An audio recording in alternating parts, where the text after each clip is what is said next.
Monsieur le Président, cher Paul, merci beaucoup pour vos mots et les propos que vous venez de tenir.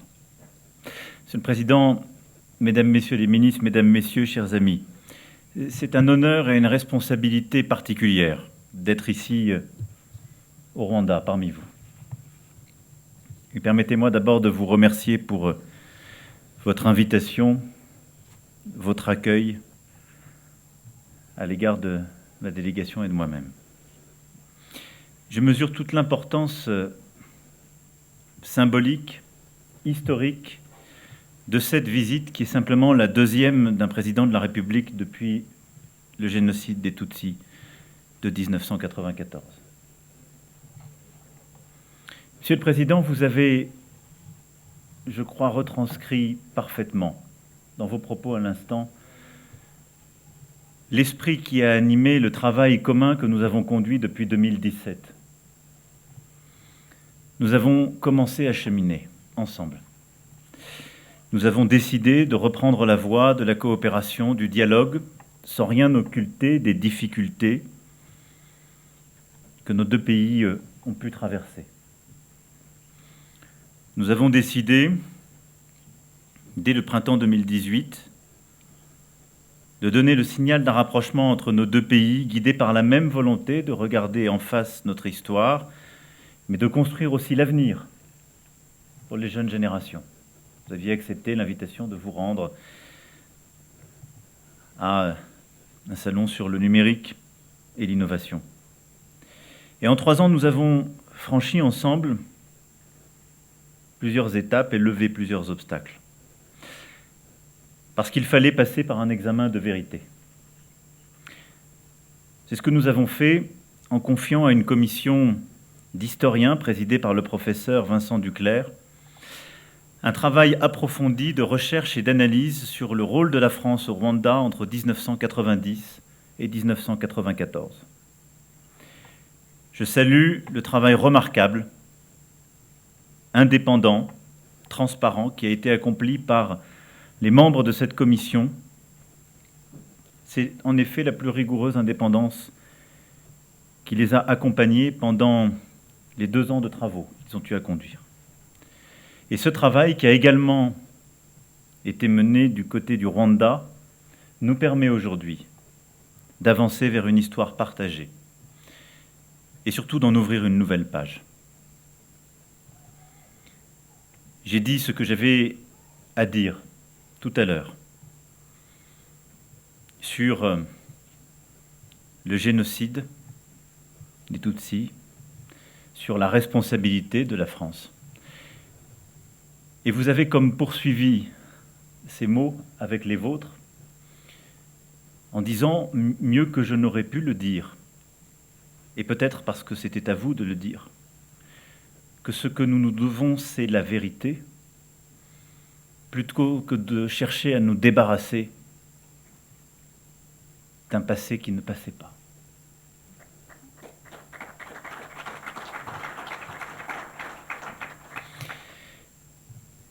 Un génocide ne s'excuse pas. On vit avec.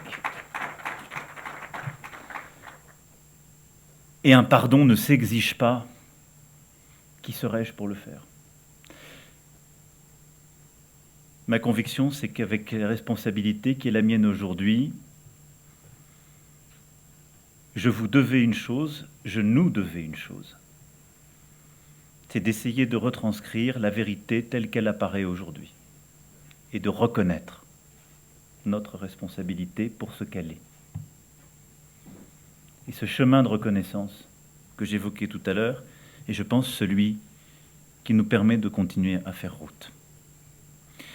Je partage tout de ce que vous avez dit, cher Président, aussi de la prévention des génocides à venir et de la responsabilité que la compréhension du passé nous confère dans les temps présents.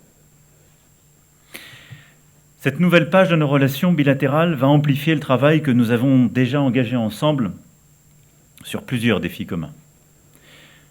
Au plan sanitaire d'abord, qui demeure évidemment la priorité pour nos concitoyens aujourd'hui. Nous nous sommes battus dès le début de la crise sanitaire avec le président Kagame et plusieurs autres leaders africains pour bâtir ensemble une solution solidaire. Nous avons, dès avril 2020, ensemble, lancé un appel qui ensuite a été saisi par le G20. C'est ce qui a permis à l'initiative ACTA, je salue sa présidente parmi nous, d'être ainsi bâtie, construite ensemble, et aux initiatives sanitaires, économiques, ainsi pensées de se construire, avec en particulier la nécessité de venir en aide au système de soins primaires en Afrique, de financer ces derniers, comme nous avons accéléré les choses en matière bilatérale, mais aussi de savoir faire ce geste de solidarité dès la crise, consistant à donner des doses de vaccins et à transférer les capacités pour les produire. Nous sommes arrivés ce matin même avec plus de 100 000 nouvelles doses de vaccins pour votre pays dans le cadre du mécanisme COVAX. Et nous serons tout à l'heure dans un centre de vaccination pour marquer cet effort important. Dès 2020, l'Agence française de développement a apporté au gouvernement rwandais des financements de plus de 100 millions d'euros pour accompagner les efforts de lutte contre le Covid-19 au Rwanda, et de nouveaux projets sont encore à l'étude. Je veux ici saluer, Président, votre rôle, votre implication personnelle, votre volonté que l'Afrique prenne toute sa part pour penser la solution, pour y contribuer, pour contribuer aussi à produire, vous qui avez su tôt comprendre l'importance de l'éducation et de la santé pour permettre à la jeunesse de réussir. Ce réengagement de l'Agence française de développement, amorcé à ma demande en 2019, est un autre signe tangible de la relance de notre relation bilatérale. Ce retour est déjà visible avec un soutien financier de plus de 130 millions d'euros en moins de 2 ans sur des projets qui vont de l'électrification rurale à la formation. Et aujourd'hui, nous avons décidé d'aller plus loin avec la signature de la déclaration d'intention conjointe. Nous avons en effet décidé de porter à des niveaux inédits notre aide au développement. Ce sont 500 millions d'euros qui seront engagés sur la période 2019-2023 autour des grandes priorités de notre dialogue avec le Rwanda, en particulier la santé, le numérique, la francophonie. Ces efforts s'étendent aussi naturellement à la relation économique entre le Rwanda et la France. La présence économique française ici est en constante augmentation depuis 3 ans, avec de nombreuses entreprises qui souhaitent s'inscrire dans la dynamique que l'on trouve ici dans votre pays. Les leaders français de la logistique sont présents dans votre pays, mais aussi dans de nombreux autres domaines comme celui des médias, de la communication, de la culture, des infrastructures, du transport. Une délégation m'accompagne aujourd'hui qui montre aussi que nous souhaitons aller plus loin. En effet, de taille, de secteurs variés, recouvrant la santé, le numérique, les transports, les énergies renouvelables ou l'agriculture, la délégation qui nous accompagne a la même motivation d'investir dans votre pays, de conclure des partenariats, c'est-à-dire de participer à la croissance, à l'émancipation économique, aux opportunités sur votre sol. Nous nous sommes engagés à appuyer ces efforts en simplifiant les démarches que doivent réaliser les acteurs économiques français pour investir ou s'installer au Rwanda. La Banque publique d'investissement française s'est également engagée depuis ces dernières années afin de multiplier les perspectives d'investissement dans votre pays. Dans le domaine culturel, j'ai toujours été convaincu que le véritable centre de gravité, je l'ai dit plusieurs fois, de la francophonie, chère Louise, était ici, sur le continent africain. C'est d'ailleurs en ce sens que, au fond, il revenait à une forme d'évidence que la France puisse soutenir la candidature de l'ancienne ministre des Affaires étrangères du Rwanda, Louise Mushikiwabo, qui est avec nous aujourd'hui, au poste de secrétaire général de l'Organisation internationale de la francophonie. 3 ans plus tard, la francophonie est plus que jamais présente au Rwanda, dans toute la région. Francophonie de reconquête, ouverte, modernisée, qui s'enorgueillit des échanges avec l'anglais, le Kinyarwanda. Et je me réjouis que cette francophonie-là dispose à présent d'un lieu qui lui soit consacré à Kigali, avec le nouveau centre culturel francophone du Rwanda que nous inaugurerons ce soir ensemble.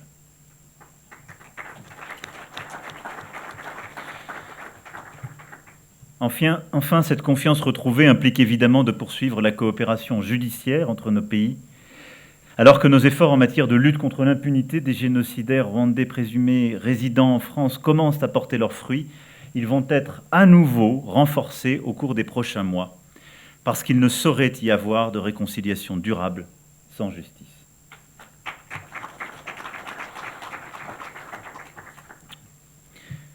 Président, vous l'avez dit, l'esprit de notre échange n'est pas simplement de rebâtir une relation, mais aussi d'en faire le cœur d'un rapport, d'une alliance renouvelée avec le continent africain. Mais cette nouvelle relation que nous avons voulu, le président Kagame et moi, pour la France et pour le Rwanda, qui nous permet d'aller maintenant de l'avant, se construit à travers ces différents secteurs et ces quelques piliers que je viens d'évoquer. Elle doit aussi se traduire par des gestes. Le centre culturel ce soir, et le fait que j'ai proposé au président Kagame de procéder à la nomination prochaine d'un ambassadeur de France auprès de la République du Rwanda.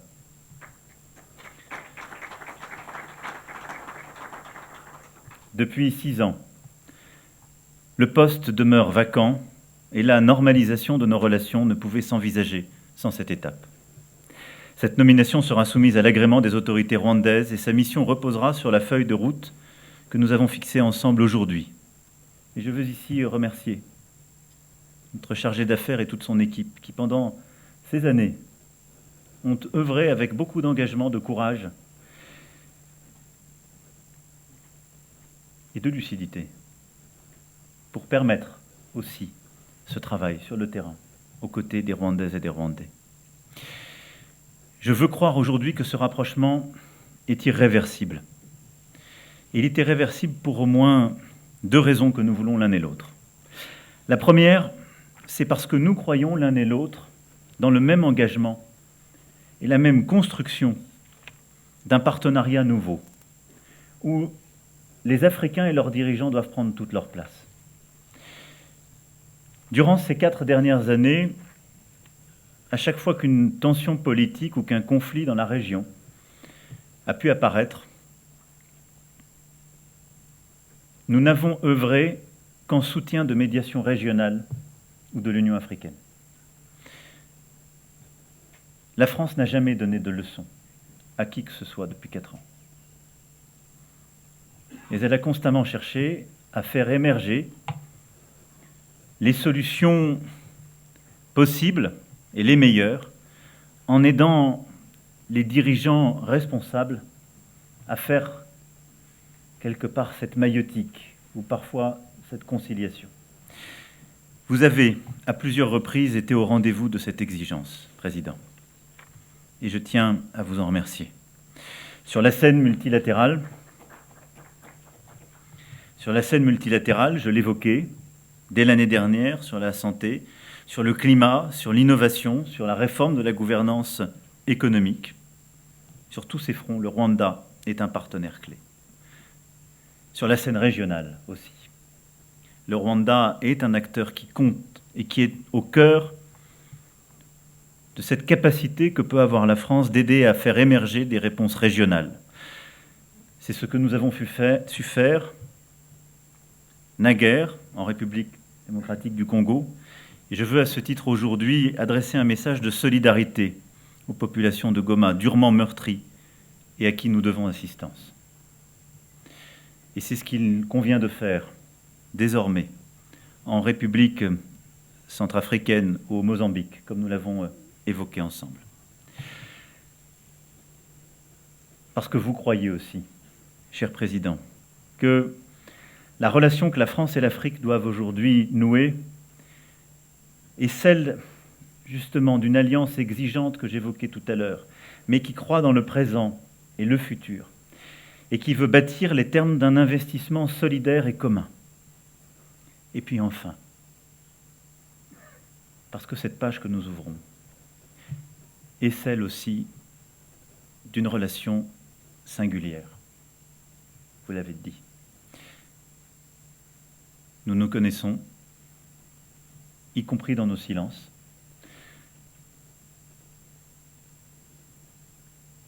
Et ces 27 années passées, je crois, ne rendent que plus profondes encore les relations qu'en connaissance et en conscience, nous décidons aujourd'hui de bâtir. C'est pour toutes ces raisons que je les crois puissantes et irréversibles. Je vous remercie.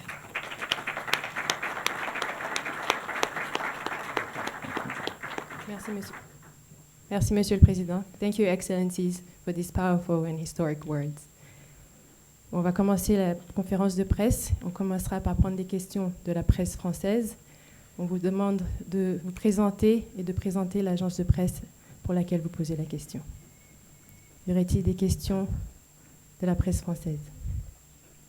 Monsieur en costume bleu. Bonjour, messieurs les présidents. Loïc Signor pour CNews, ici. Une question pour vous, monsieur le président Macron. Depuis le début de votre quinquennat, vous avez à cœur d'aborder, vous le dites, sans filtre les questions mémorielles, qu'il s'agisse de l'Algérie ou aujourd'hui de la responsabilité française au Rwanda, avec une doctrine que vous répétez, ni déni, ni repentance, mais reconnaissance. N'est-ce pas le risque, monsieur le président, de ne contenter personne? À ce propos, vous dites qu'un pardon ne s'exige pas, mais les associations de rescapés, elles le demandent. Comment espérer, monsieur le président, un pardon que la France ne demande pas formellement? Merci. Merci pour votre question.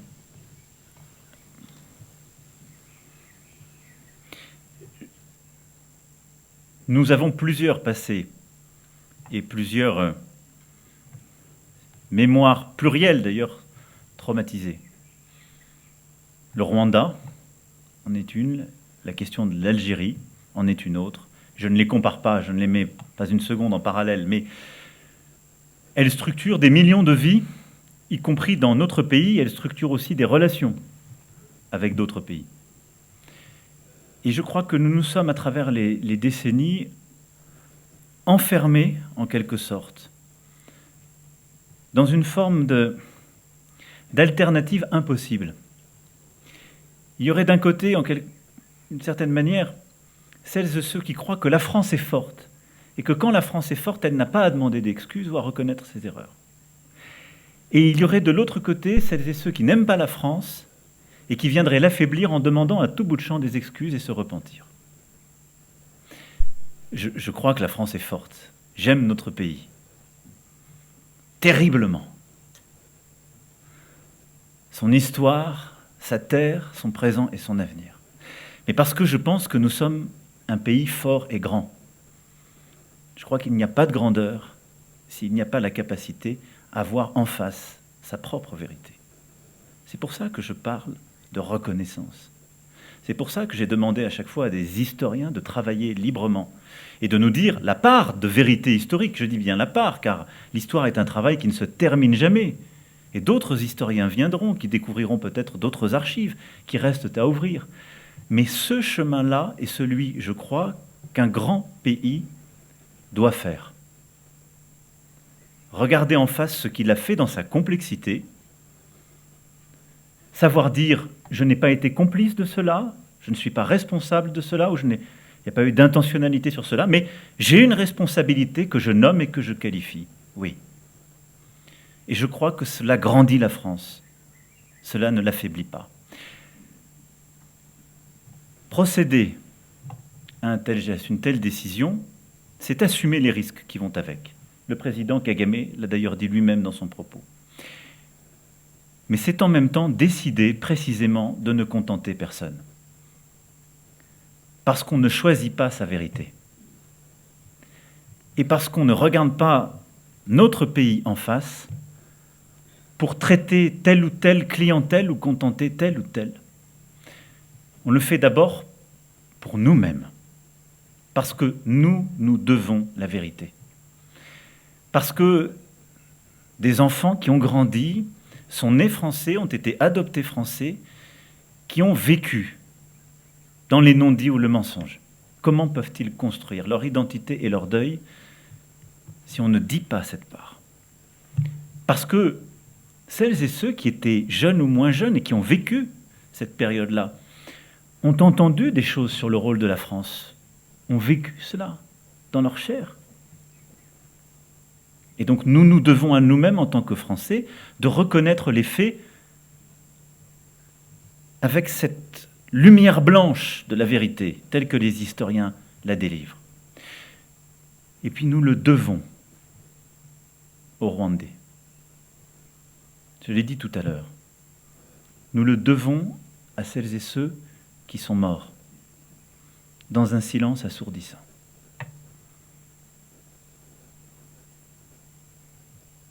Parce qu'ils croyaient alors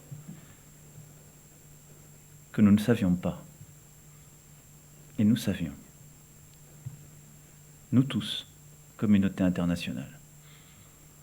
Et nous le devons enfin à leurs enfants, leurs frères, leurs sœurs, leurs parents, aux survivants. Parce que c'est apporter une part de vérité à un travail de mémoire et de deuil qui est de continuer à vivre avec l'indicible. C'est cela, ce que la France, je le crois, doit faire. Et donc ça n'est en effet pas contenter tel ou tel. J'entends que les associations auraient souhaité que je demande plus directement ou des excuses, ou un pardon. Nous l'avons dit tout à l'heure, je pense que les excuses n'est pas le terme approprié, pour toutes les raisons que j'ai détaillées dans mon discours précédemment. Et je pense que cette reconnaissance, c'est ce que je peux donner. Un pardon, ce n'est pas moi qui peux le donner, je l'espère. Voilà ce que je peux dire. Merci, Monsieur le Président. Question de la presse rwandaise. Kagabo. Ici devant. Merci, Monsieur le Président. Je m'appelle Jean-Pierre Kagabo, je travaille pour Arabier. J'ai deux questions de président. Ariko munyemerere mbanze kuri Perezida w'u Rwanda Paul Kagame. Nyakubahwa Perezida, muri iki gihe hafungutse paje nshya mu mibanire y'u Rwanda n'Ubufaransa. Mwabwira iki Abanyarwanda bakomerekejwe n'ayo mateka, ayo mugenzi wanyu Perezida w'Ubufaransa yavuze ko abaraye iryo joro ari bafite impano yo kubabarira. Monsieur le Président Emmanuel Macron, dans votre discours, vous avez souligné, je cite, « Un génocide ne se compare pas. Un génocide a une généalogie. Un génocide ne s'excuse pas. » Qu'avez-vous à dire à ce qui politicise l'appellation du génocide perpétré contre le Tutsi et ce qui sème donc la thèse du double génocide? Merci.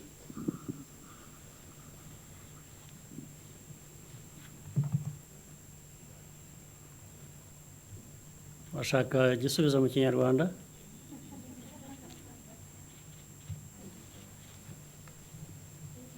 Icyo nabwira Abanyarwanda, ibyinshi ubundi barabikurikirana, ntabyo dukora cyangwa tugeraho tuvuga badakurikiye cyangwa batabwiwe. Njye navuga ko aho tugeze ari intambwe ndende ishobora guterwa mu gihe. Nanone ikibazo uko gikomeye nk'icyacu ntabwo ugeraho ukibonera igisubizo ku buryo biba 100%, ko buri wese akibona nk'undi, ariko ibyo ntibibuza abantu gutera imbere. Dutera imbere rero cyane cyane dushingiye ku kuri, kandi ngira ngo ukuri niko kwasohotse mu byaganiriwe cyangwa mu byagiye bivugwa no mu byagezweho. Uko kuri gufasha abantu kumva uburemere bw'ibibazo bafite ndetse bibafasha gushobora gutera imbere n'igihe haba hari ibyo bibazo biremereye gutyo.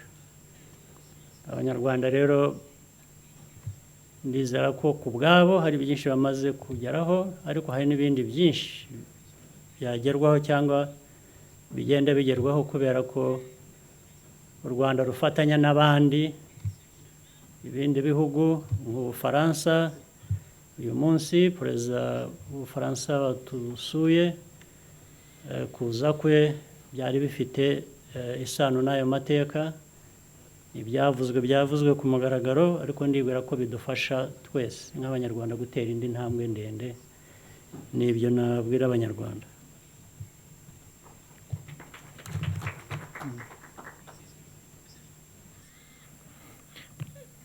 Merci pour votre question. Je vais être très clair. Je pense que ceux qui parlent de double génocide réinventent l'histoire. Il n'y a qu'un génocide. Celui que nous évoquons et que nous avons rappelé ce matin. Il y a eu une guerre civile avec plusieurs camps, mais il n'y a qu'un génocide.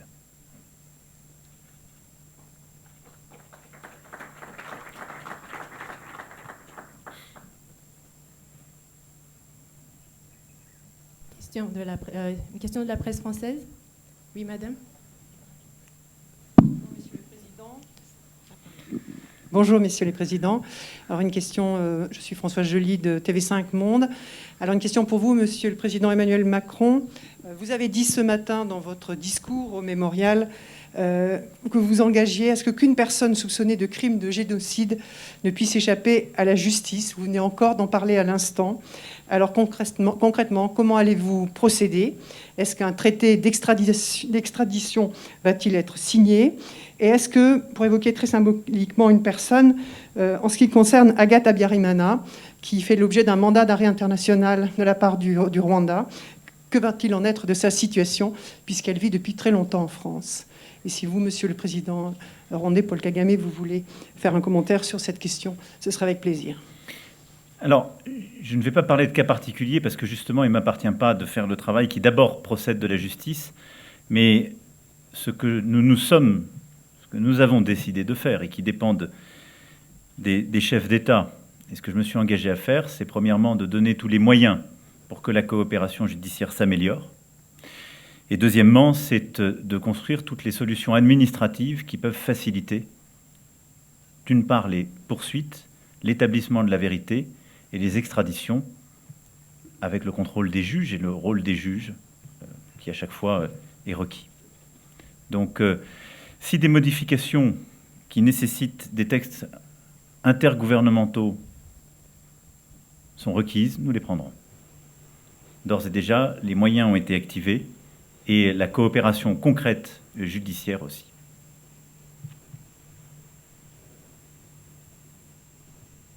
Une question de la presse rwandaise. Colin.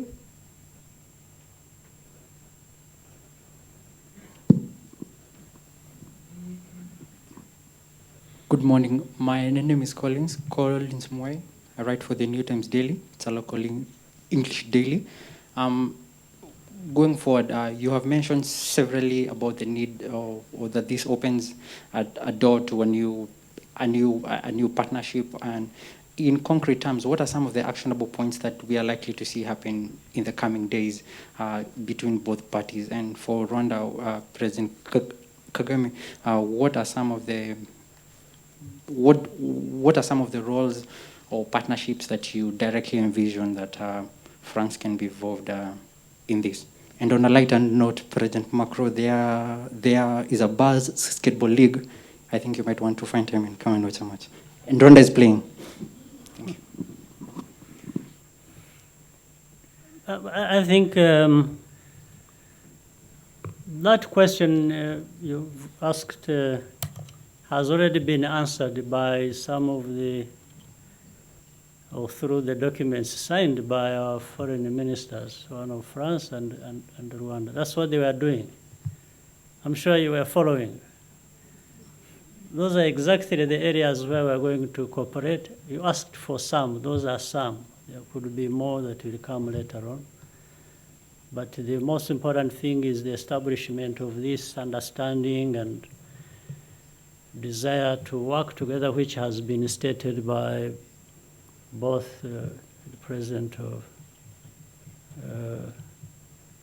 Republic of France and myself. So I think the rest is, the sky is the limit. But before I stop here, let me go back in time. Something I should have said, President, earlier, which I didn't. Now it's my turn to say it. I wanted to thank you for coming along with the much needed vaccines that I think, I'm sure it took much space on your plane. You would have brought more people, but you decided to bring us vaccines. So thank you very much. We needed them very badly. And I think, so that's what friends are there for. Thank you very much. Thank you so much. No, in a nutshell, I will be very happy this evening to go with President Kagame to Basketball League.